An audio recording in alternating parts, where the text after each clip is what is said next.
Vị thi thưa ôi cái áo so đã chlom po pi cái áo xén tập lọp máu po so bình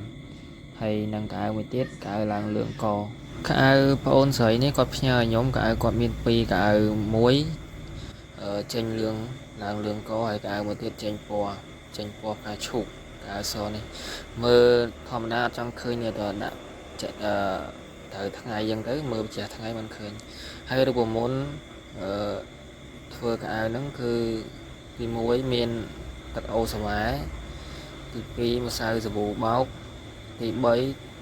sao sốt đá thì buôn và ក្នុងរូបមន្តនីមួយៗយើងត្រូវដាក់មួយមុខមកសាព្រាបាយមួយមុខមកសាព្រាបាយមកហើយយើងដាក់ស្ងោរវានៅលើទឹកក្តៅលើភ្លើងហ្មងយើងអត់ដាំពុះហើយយើងយកមកចាក់ត្រាំទេ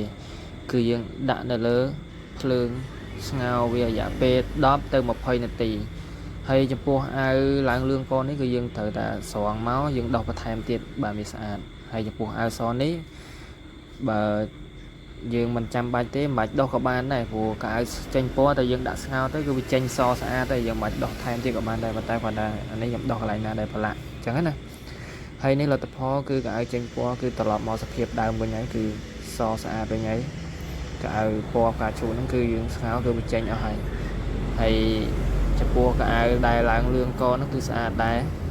ស្អាត 100% មកវិញហើយ